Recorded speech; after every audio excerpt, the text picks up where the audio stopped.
of the area in question. The mind is bound to wander at the beginning of these exercises.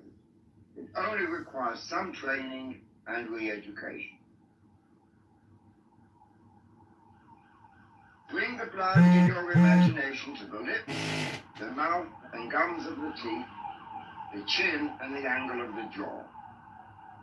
This procedure having been applied to the whole head, including the back of the head, you should pause for a little while to become completely aware of the sensations involved.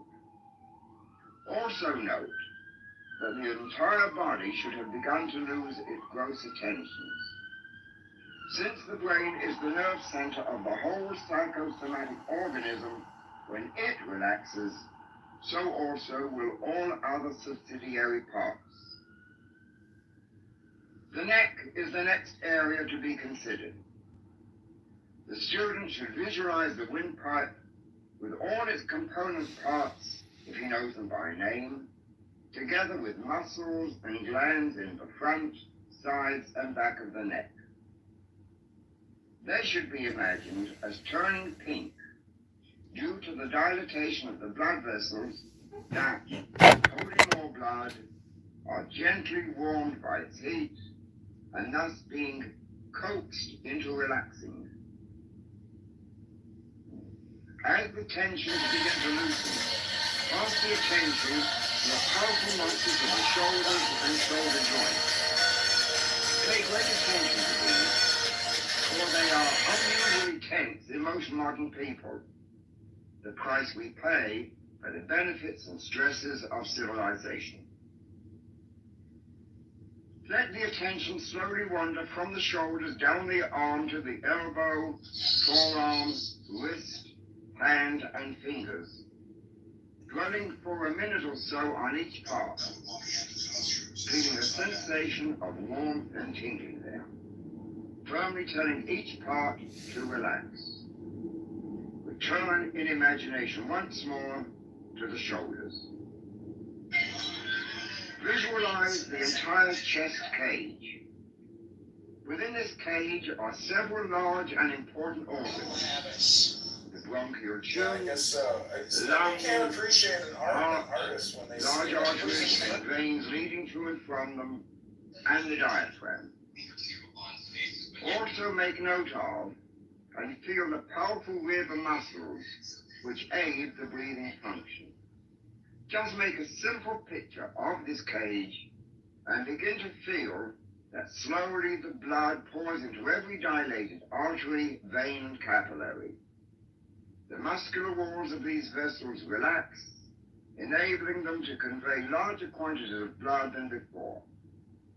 Because of this increased blood supply, a greater quantity is being generated in the chest, resulting in a generally diffused sense of relaxation. So far as the abdomen and pelvis are concerned, a similar technique is to be followed. Thinking of the large areas which include the individual organs that you know to be housed there. Feel the warm descent of the blood and experience fully the sensation of aliveness that the consideration of those parts produces. As you practice, you will at first become increasingly conscious of each bodily segment, becoming aware of each separate organ, rather as one does of each tooth if and when there is a tooth there. This awareness is succeeded by a complete cessation of sensory awareness. The relaxed portion, formerly standing out so vividly in consciousness, will fade utterly from view. Eventually, consciousness of the body as a whole vanishes entirely, with a deep and abiding serenity and stillness resulting. Having completed the irrigation of the pelvic area, imagine the light stream of blood dividing into two powerful rivers, each sweeping down one hip and thigh. Consider the thigh as far down as the kneecap, in a manner similar to that applied to all other portions of the body until you become aware of the warmth and relaxation of the heavy, thick muscles. Then pass downwards with the mind to the ankle and finally to the tips of the toes. Become fully aware of each minute part of the body becoming absolutely flooded by the bloodstream, which enables it to undergo this needed release from tension. The entire process from head to toe should take not less than a half an hour at first. More time would even be more satisfactory. As time goes on, less time may be necessary to induce relaxation, until finally the mere wish or thought to relax will spontaneously induce all muscles and tissues everywhere in the body to relax their chronic tension. Skill is the important factor, and skill is achieved solely by practice and constant repetition. In this way, a conditioned response may be built up with the almost instantaneous reaction that such reflexes have. The practice of the presence of God. Let us dedicate this work to an awareness of the ever-living God by using an ancient prayer. Who should not praise thee, O Lord of the universe, unto whom there is none like, whose dwelling is in heaven and in every virtuous and God-fearing heart. O God, thou vast one, thou art in all things. O nature, thou self from nothing, for what else can I call thee? In myself I am nothing. In thee I am self, and exist in thy selfhood from eternity. Live thou in me, and bring me unto that self which is in thee.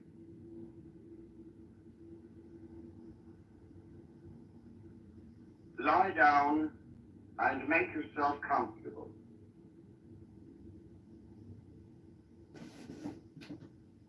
Relax completely. Breathe easily and rhythmically.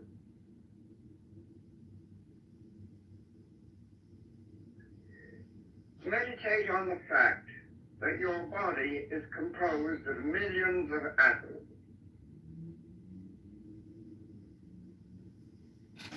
Each atom is composed of electrons and protons orbiting about a center.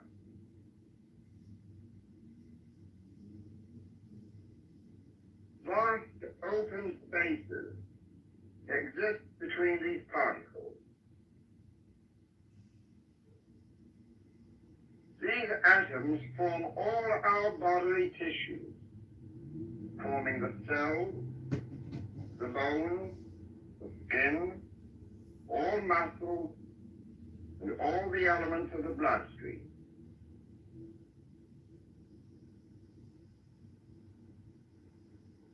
The whole body really is made up rather like a woman's hairnet.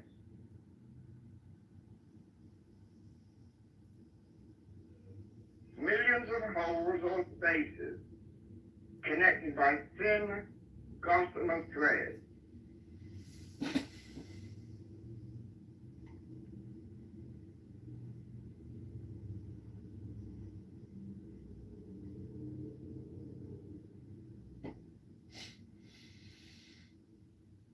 Think of the skin on your face, covering your whole head. See this skin perforated by millions of tiny holes, which we call pores.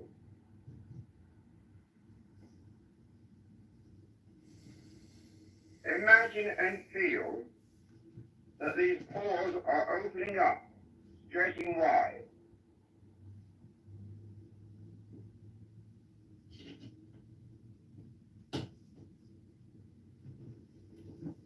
your face has thus become transformed into a network or a honeycomb.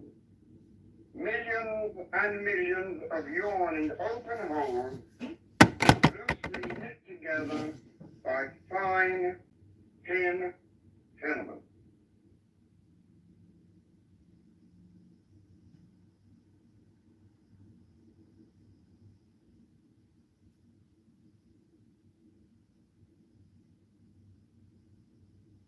Now extend the mental picture to include the neck and shoulders.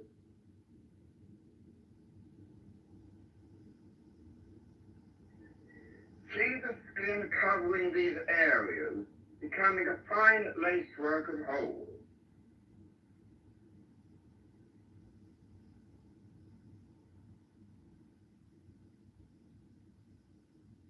Do the same with the chest. The arms and hands are mere extensions of the chest segment.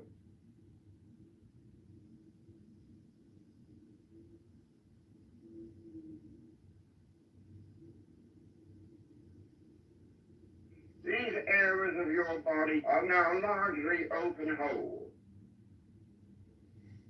Space is held together by loosely woven thin threads.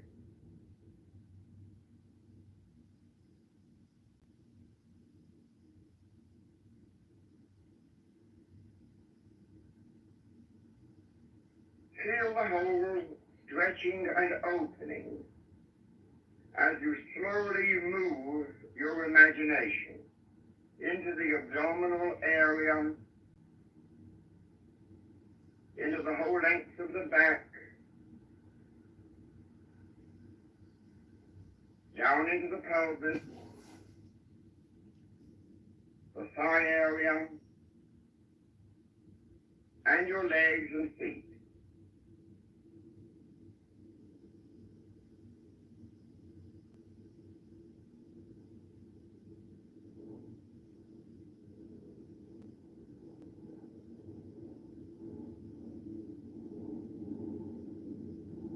See and feel the entire skin covering of your body as a hairnet or as a honeycomb through which the air around you can flow into you and through you.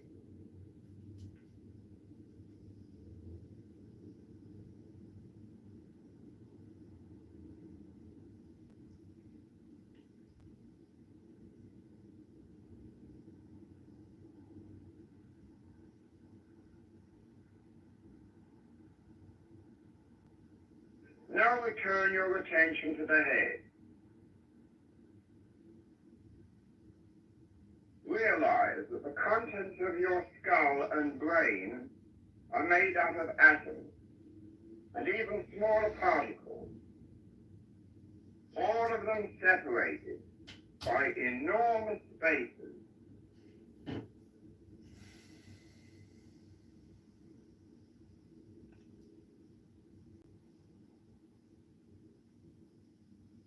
Feel that the bones, the blood vessels within the brain, and the cells of the brain itself are very porous,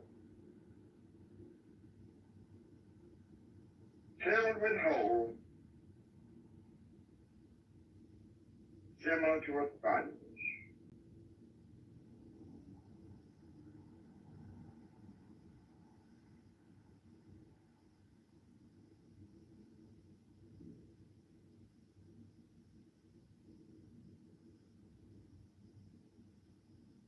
Let your imagination extend down into your neck, your shoulders, your arms, and your chest. The whole upper part of your body. The inside, not the external skin this time.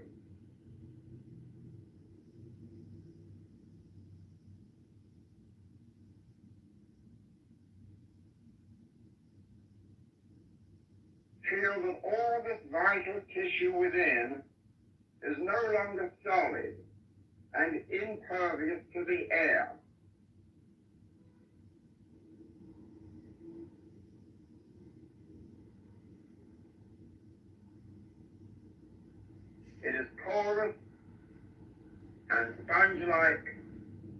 because the tissue is nothing but millions of holes,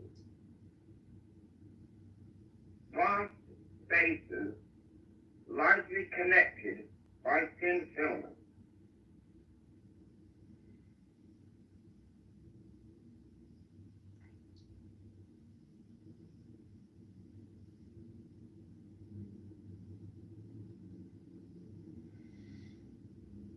As you continue working in this manner, you will experience a distinct physical sensation, rather difficult to describe, but it is distinct, different from anything you've ever experienced before.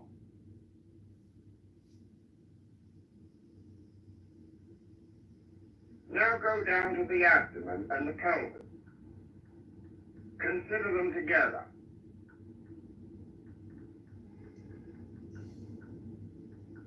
Feel the solid tissue becoming transformed into a honeycomb. Millions of holes, the spaces between the atomic particles composing them, tied together with a network of little threads and filaments.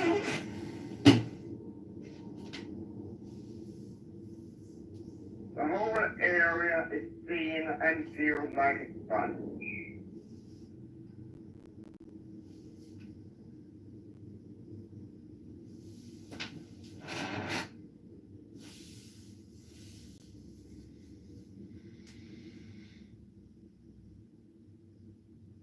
Extend this method to the thighs, to the legs, and the feet.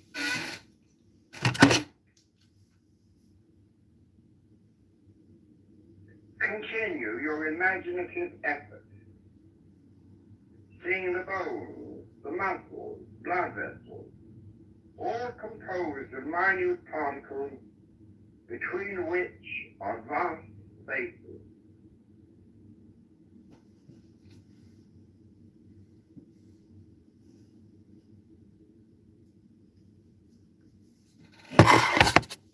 All the apparently solid tissue is transformed into a honeycomb, into millions of holes flimsily connected by fine filaments and threads.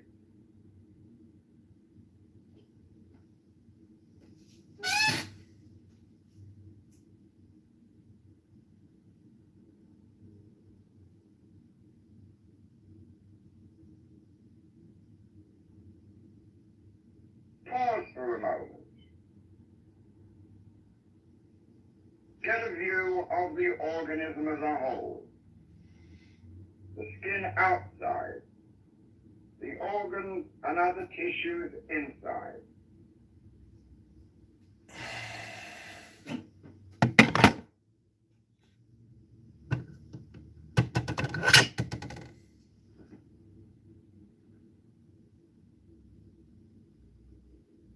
All of you is now a simple mass of holes. From the top of your head to the tips of your toes. Channel it, filter it, funnel it. Stock, securities, tax-free municipals. I send that money out into the real world, and when it comes back... Clean as a virgin's honey powder. Cleaner. I know you're good at it, but all that paper leaves a trail. Now anybody gets curious. You won't it's going follow to somebody. Sure it is, but not to me. All And of certainly you not to the Warren. is simply a mass of Randall holes, Stevens. Who? connected Silent lightly Simon. by threads. Who is he? Second cousin to Harvey the Rep. He doesn't exist, except on paper. You're shitting me. If they ever trace any of those accounts, you're gonna wind up chasing a figment of my imagination. I'll be damned. You know, the funny thing is, on the outside, I was an honest man, straight as an arrow. I had to come to prison to be a crook. You are no longer solid matter. It's a river. You never were. Sure that's him? You positive? As a result, You don't know if you're positive? you can feel the surrounding air Yes, why? flow through you.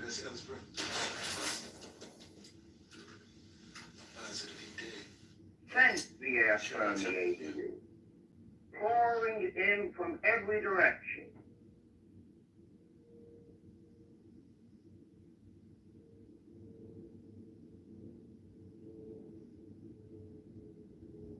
there are no impediments to the free movement of this air.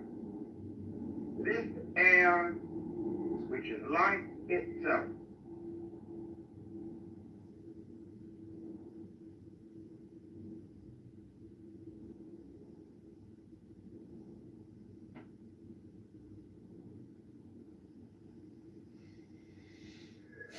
So you are bathed in an ocean of spirit.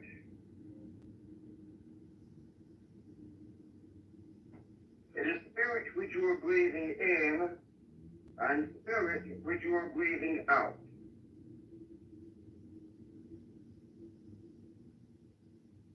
Taking in and giving forth the one universal spirit in which you live and move and have your being.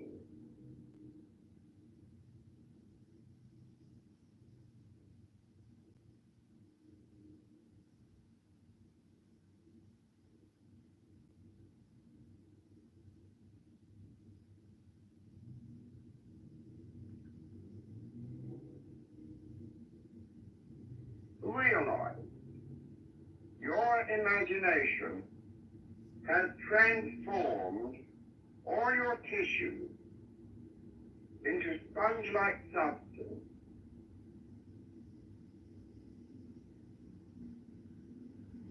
From head to toe, all of you, you are one vast sponge, open to the divine force surrounding you.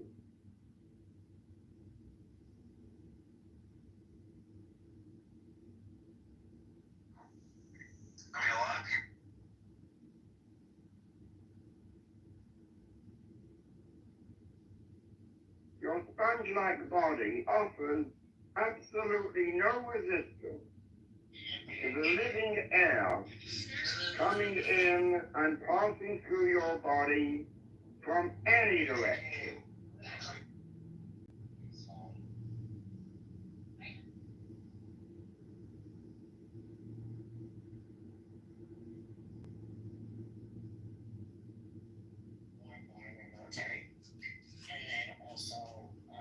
You are no longer breathing only with your nose or chest. And actually, you are breathing through every pore of your being.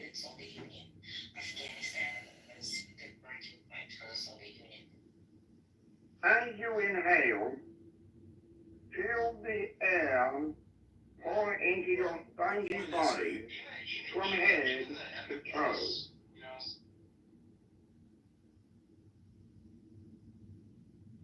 As you breathe out, the air passes all the way through your body, coming out through your head, through your back, your abdomen, your legs.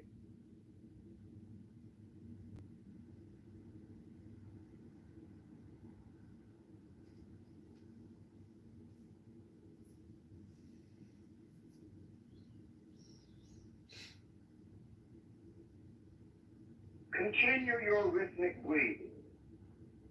Feel the air flowing in and through your body.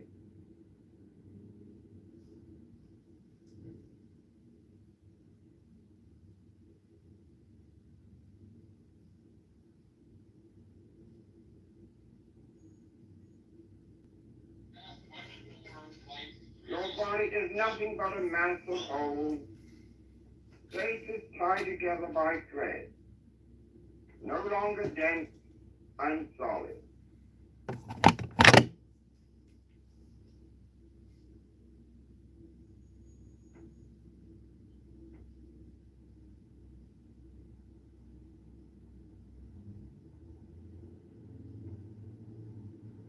Air pours through you, ascending through feet and legs, through the entire Is body, eternal without doing, and yet nothing remains not done. What compress you must, is eternal without doing. What compress you must, the Greek Tao is overflowing.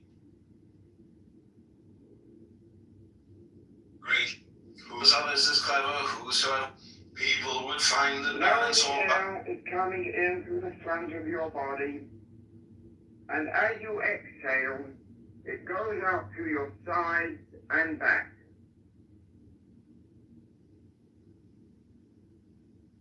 Inhale, and the air flows in. Exhale, and the air flows out. Keep up this rhythm, this new and most pleasurable experience of the divine life entering you. This is taking over.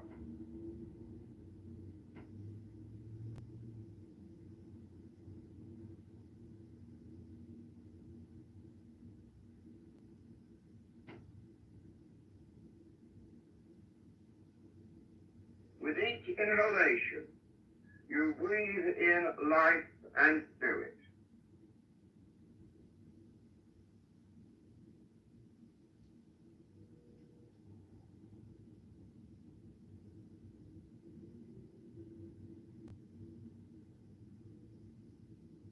This air that is coursing through your body is the carrier of life.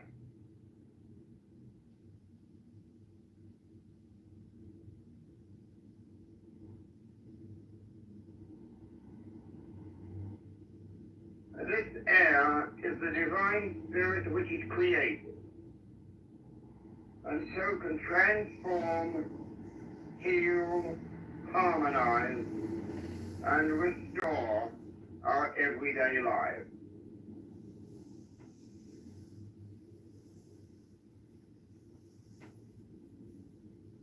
The world is dark. Few only can see here. Few only go to heaven. Like birds escaped from the net. This is the one The life swans go on the animating all created things. God is coming into your life, into your very body, filling it with divine spirit.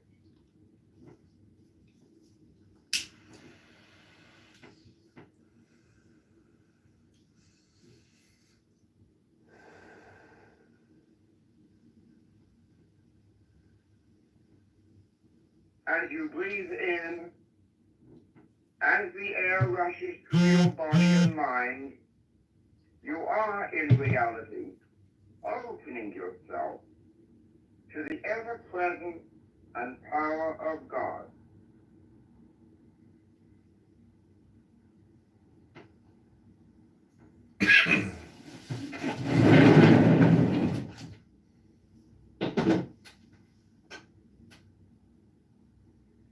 The consciousness of God is pervading every part of your body, every nook and cranny of your mind, conscious as well as unconscious.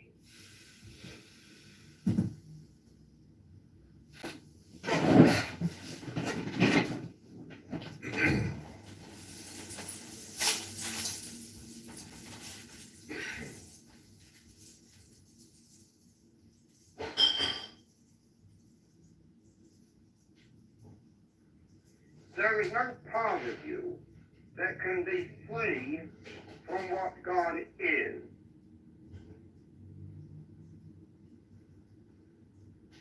You have opened yourself to God. You have dedicated yourself to God and to the great work.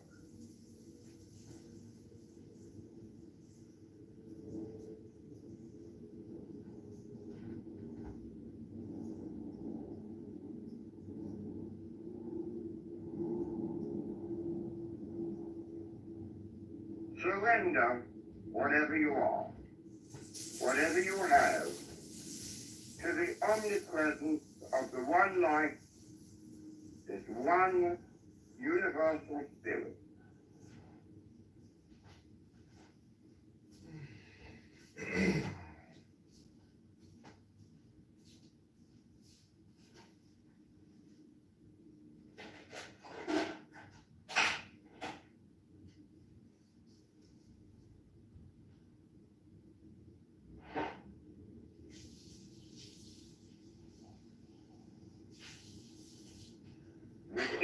breath, the ever-living God surges into your body and fills every cell with life, love, and freedom.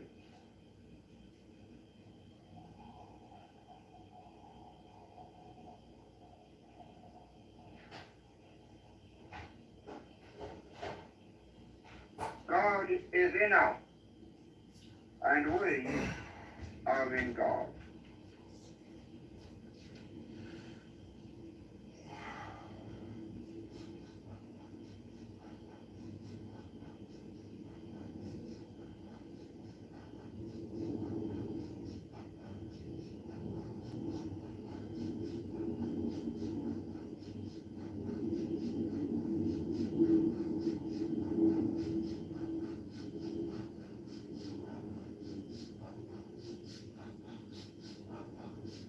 Now take a deep breath and return to your normal state of consciousness. Take a seated position.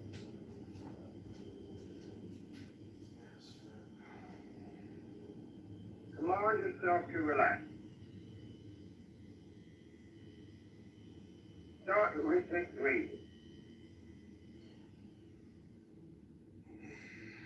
Let us ask for divine guidance at the beginning of each session.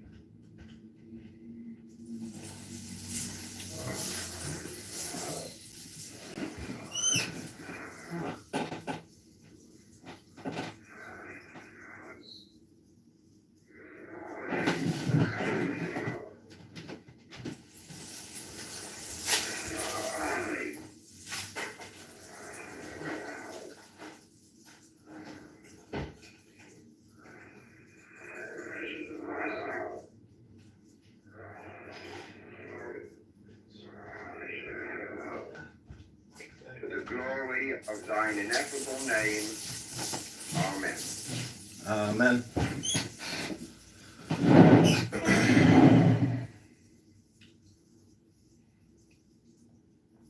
You have achieved perfect relaxation.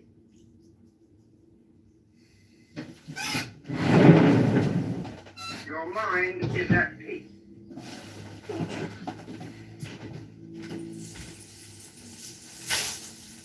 You are now able to concentrate your thoughts, your feelings, your awareness.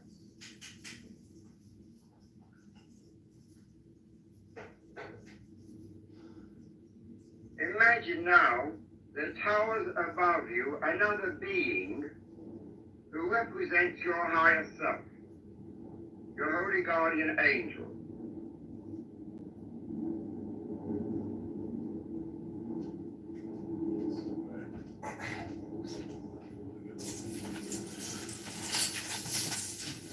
See this majestic, towering figure standing above you, watching over you with his light and love, protecting you, guiding you.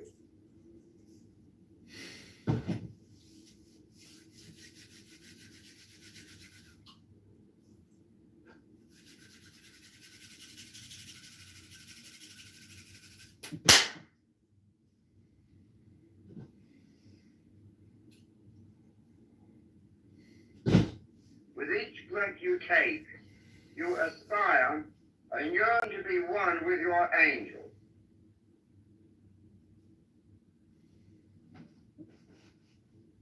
With the exhalation, this great being descends into you.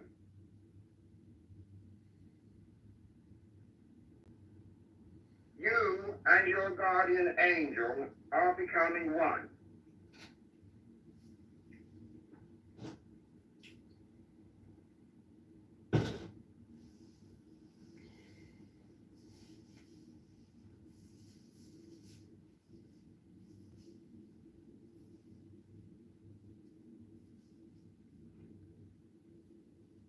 Inhale, yearn towards your divine angel.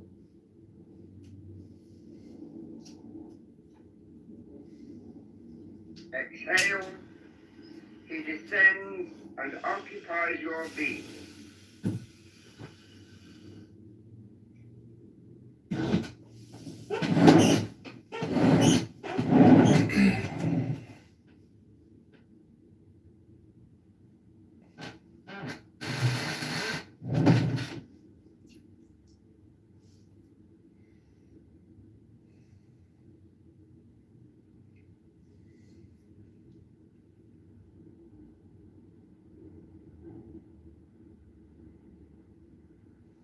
Imagine this divine being with wings that are outstretched, Which end of the thing? vibrating rapidly. No, let's go to building power.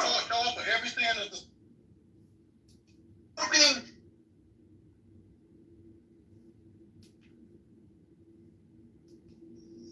oh, did you break those circles? Benign, gracious, beatific.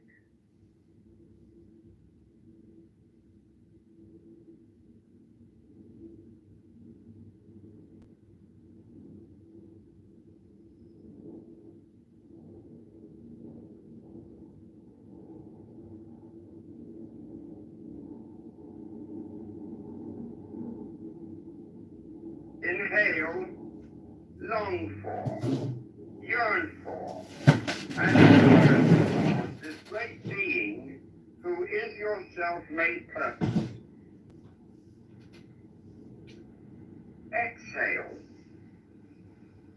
Imagine and feel this divine spiritual figure descending, occupying your body, your mind, your soul.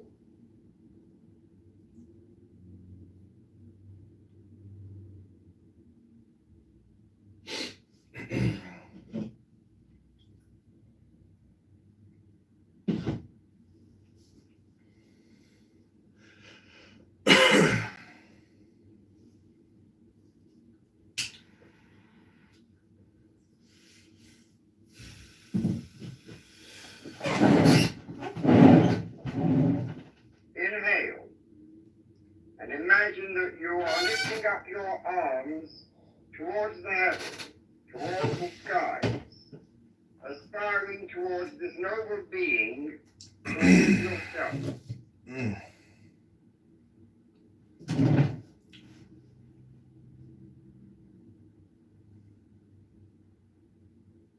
Exhale. Feel the air going out of your body, and your higher self, your angel, descending into you.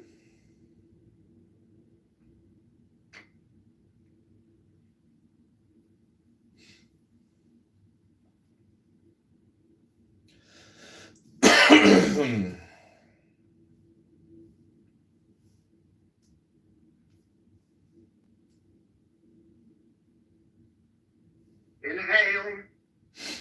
Fire. In my faith, by the way, I'm only speaking for me, myself, and I. Exhale. You are one. When you die, you go. Everybody goes immediately to the throne of heaven. Whether you're good or you're bad, that's where you are. And you can spend 10,000 years in the throne room of God. Now, if you're in the throne of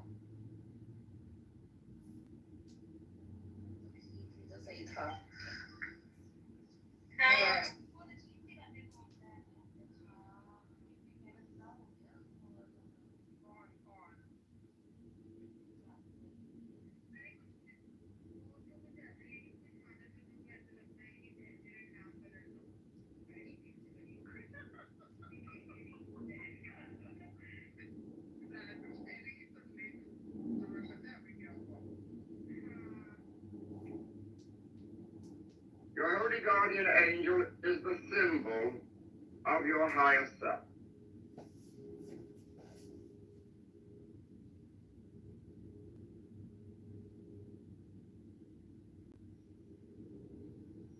Imagine and visualize him there, as he always is, ready to help you and guide you throughout life.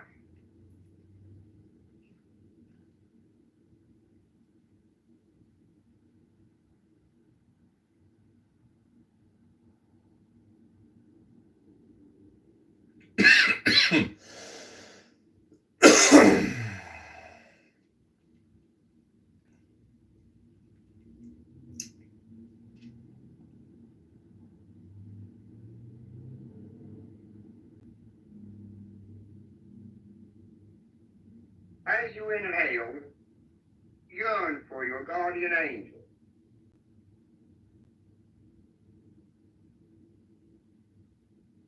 As you exhale, feel your angel coming down, occupying you, filling you as your breath goes out.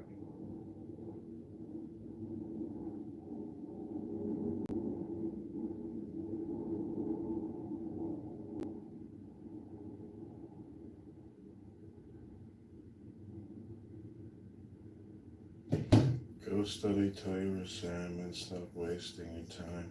Inhale, aspire.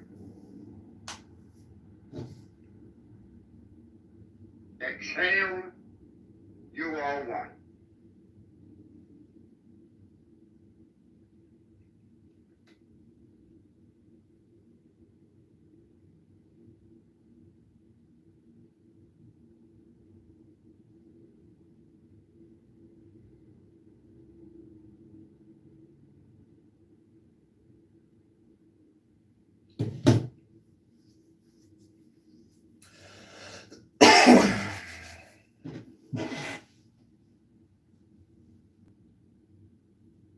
Mentally, you see your angel. You feel his presence, handsome, beautiful, robed in brilliant, scintillating white light.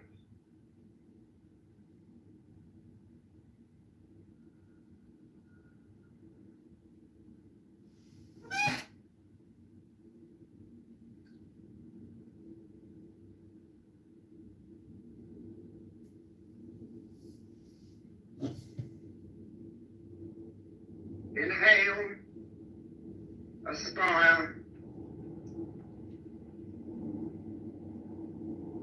Exhale, you are one.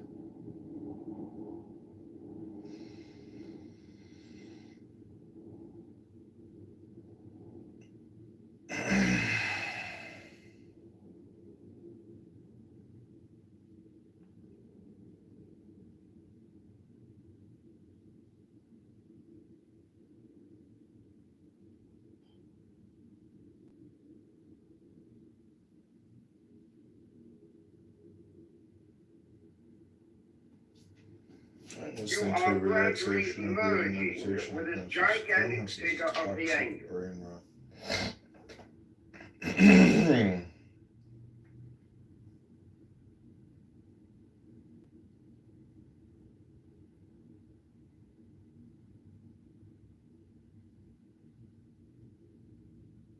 This is your higher self, your guardian angel, desiring to be with you, and you to become united with him.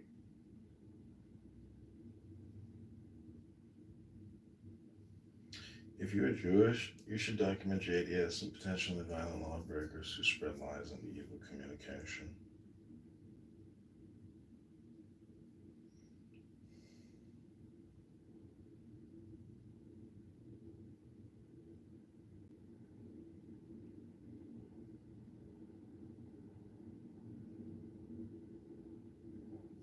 Don't let Yearn these for clowns your bust you guardian down.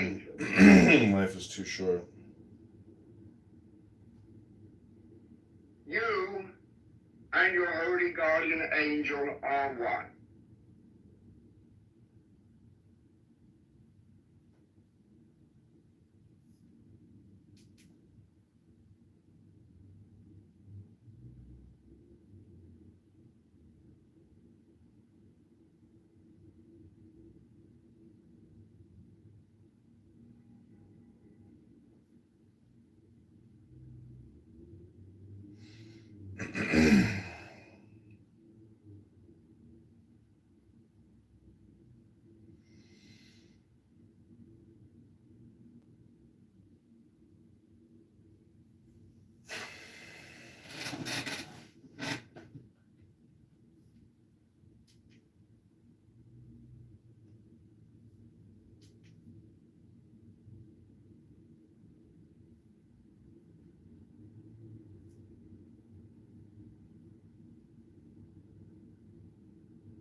This is the goal of your lifetime.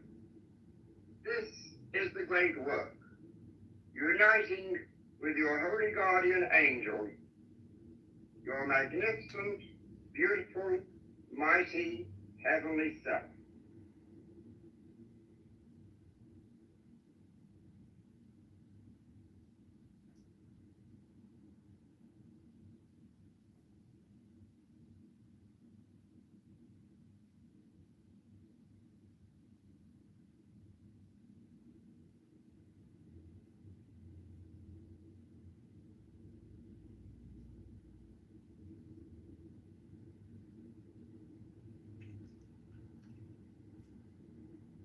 Meditate quietly.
Please don't scroll.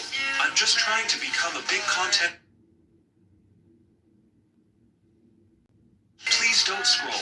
I'm just trying to become a big content creator one day, but I have no supporters. So if you have the chance, please subscribe.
Bring with me that wonderful peroration to an ancient adoration.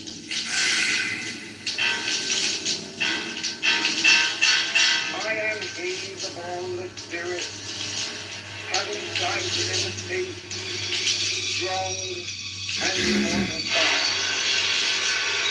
I am he, the truth. I am he who hates that evil should be wrought in the world. I am he that lightneth and thundereth. I am he from whom is the star of the light of earth. I am he whose light ever flameth. I am he who is better and manifester unto the light. I am he, the grace of the world. The heart just for the surface is my name.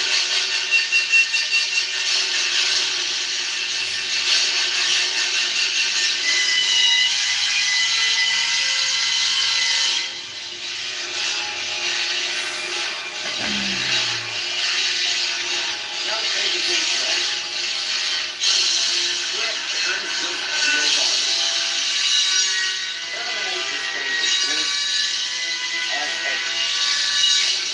This is a poem that Crowley wrote, published in the Equinox about 1910 or 11. It is called Long Odds. How many million galaxies there are, who knows? And each has countless stars in it, and each rolls to eternities afar beneath the threshold of the infinite. How is it that with all that space to roam, I should have found this mote that spins and leaps in what unutterable sunlight, foam of what unfathomable starry deeps? Who knows? And how this 1,000,000,000 souls and 500,000,000,000 souls of earth that swarm, all bound for unimagined goals, all pioneers of death enrolled at birth, how were they swept away before my sight, that I might stand upon the single prick of infinite space and time as finite? Who knows? Yet here I stand, climacteric, having found you. Was it by fall of chance? Then what a stake against what odds I have won. Was it determined in God's ordinance? Then wondrous love and pity for his son? Or was it part of an eternal law? then how ineffably beneficent. Each thought excites an ecstasy of awe, a rapture rending the mind's firmament. Infinity, yet you and I have met. Eternity, yet hand in hand we run. All odds that I should lose you or forget, but soul and spirit and body, we are one. Is this the child of chance, or law, or will? Is none, or all, or one to thank for this?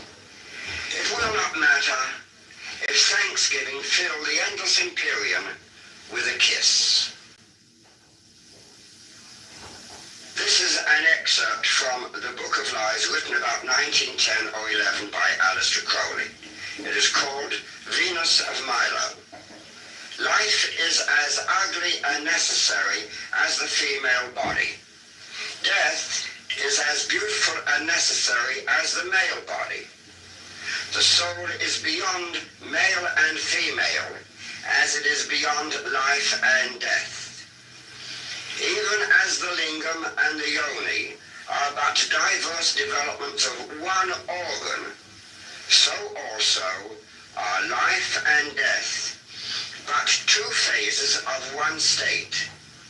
So also the absolute and the conditioned are but forms of that. What do I love? There is no form, no being, to which I do not give myself wholly up. Take me, who will.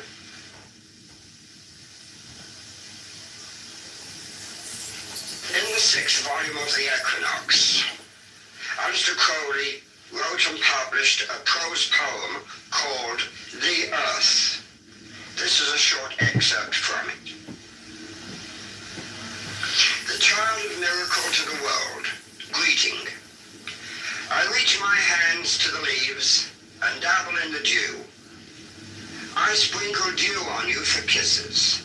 I kneel down and hold the grass of the black earth to my bosom. I crush the earth to my lips as if it were a grape, and the wine of Demeter flushes my cheeks. They burn with joy of youth. Why should I greet the world? Because my heart is bursting with love for the world. Love, say I?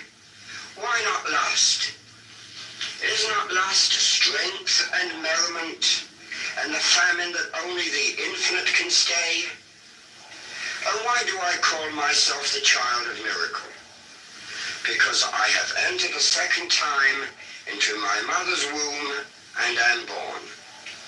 Because to the knowledge of manhood has come the passion, even the folly of adolescence, with all its pride and purity. It is for this that you see me lying upon the thick wet grass, unquenchable, or rejoicing in the fat black loam. Now the manner of the miracle was this. In the beginning is given to a youth the vision of his mate. This one must he henceforth seek blindly. And many are the enchantments and disenchantments. Through this his vision fades. Even his hunger dies away, unless he be indeed elect. But in the end, it may be that God shall send him the other half of that token of paradise. Then, if he have kept the holy fire alight, perhaps with much false fuel, that fire shall instant blaze and fill the temple of his soul. By its insistent energy, it shall destroy even the memory of all those marshalites that came to greet it. And the priest shall bow down in glory and grasp the altar with his hands and strike it with his forehead 7 times. Now this altar is the earthen altar of Demeter.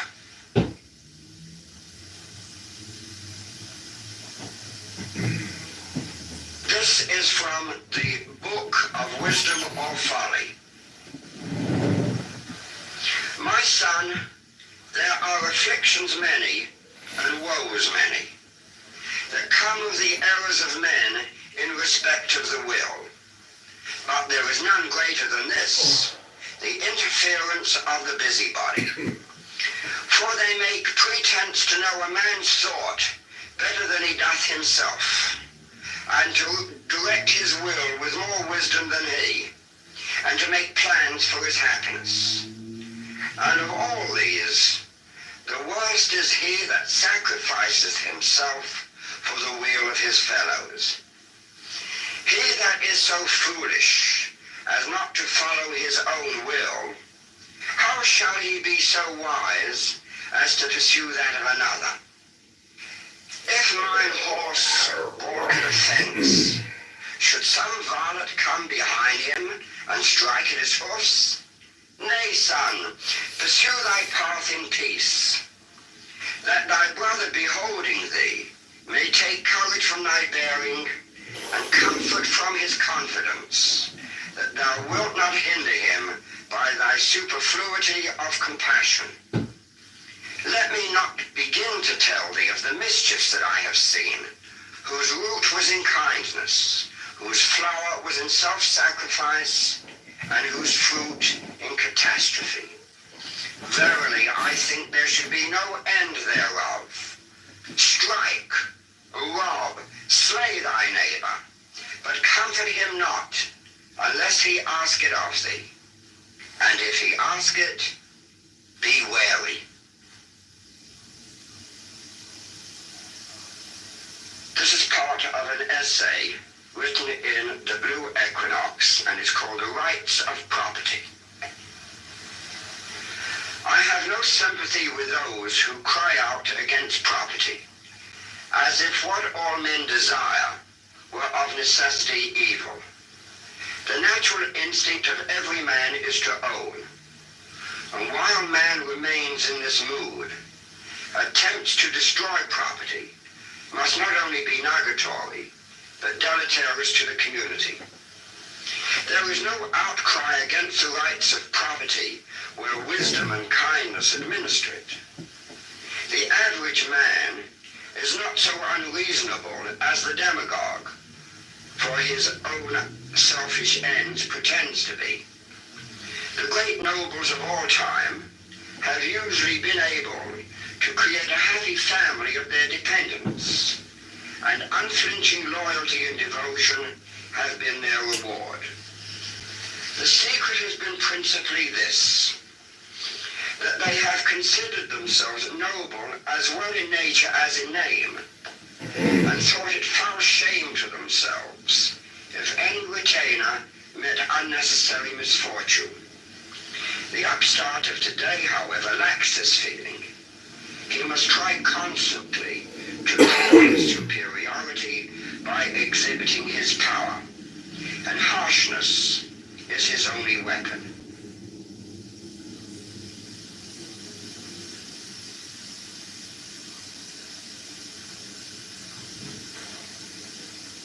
This is from a little book called The Book of Lies, The Smoking Dog, Oshiaki Thum. Each act of man is the twist and double of an hair. Love and death are the greyhounds that course him. God bred the hounds, and taketh his pleasure in the sport. This is the comedy of Pan, that man should think he hunteth, while those hounds hunt him. This is the tragedy of man when facing love and death, he turns to bay. He is no more hare, but boar. There are no other comedies or tragedies. Cease then to be the mockery of God. In savagery of love and death, live thou and die.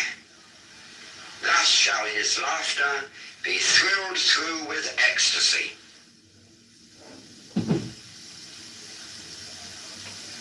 This is an excerpt from Liber Aleph, the Book of Wisdom or Folly. Behold now nature, how prodigal is she of her forces. The evident will of every acorn is to become an oak, yet nigh all fail of that will. Therefore one secret of magic is economy of thy force, to do no act unless secure of its effect. And if every act hath an effect on every plane, how canst thou do this, unless thou be connected with all planes? For this reason must thou know thoroughly not only thy body and thy mind, but thy body of light, and all its subtler principles soever. But I will have thee to consider most especially what powers thou hast within thee, which are certainly capable of great effects, which are constantly wasted. Think then whether, if these powers, frustrate of their end upon one plane, might not be turned to high purpose and assured success upon another. For 100 acorns, rightly set in conditions fit for their true growth, will become 100 oaks, while otherwise they make but one meal for one hog, and their subtle nature is wholly lost to them. Learn then, O my son, this mystery of economy, and apply it faithfully and with diligence in thy work.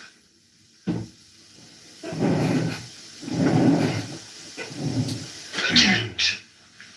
This is a sonnet that Crowley wrote during a trip to the desert. Only the stars endome the lonely camp. Only the desert leagues encompass it. Waterless wastes, a wilderness of wit, embattled cold, imagination's cramp. Now were the desolation fain to stamp the congealed spirit of man into the pit, save that, unquenchable because unlit, the love of God burns steady like a lamp. It burns beyond the sands, beyond the stars. It burns beyond the bands, beyond the bars. And so the expanse of mystery, veil by veil, burns inward, plume on plume, still folding over the dissolved heart of the amazed lover, the angel wings over the Holy Grail.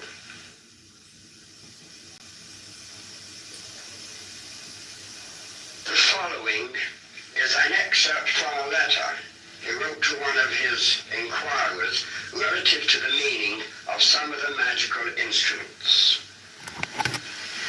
Really, you comfort me when you turn from those abstruse and exalted themes with which you have belabored me so often of late, to dear, cumbersome little questions like this in our letter received this morning. Do please, dear master, give me some hints about how to make talismans. That's the same as talismata, isn't it? Yes. And the panticle. The official instructions are quite clear, of course, but somehow I find them just a little frightening. Well, I think I know pretty well what you mean. So I will try to imitate the style of Aunt Tabitha in the Flappers' Fireside. For one thing, you forgot to mention the lawman. Now, what are these things when they are at home? That's easy enough. The lawman is a sort of coat of arms. It expresses the character and powers of the wearer. A talisman is a storehouse for some particular kind of energy, the kind that is needed to accomplish the task for which you have constructed it. The panticle is often confused with both the others. Accurately, it is a minutum mundum, the universe in little. It is a map of all that exists, arranged in the order of nature. There is a chapter in Book 4, Part 2, devoted to it. I cannot make up my mind whether I like it. At the best, it is very far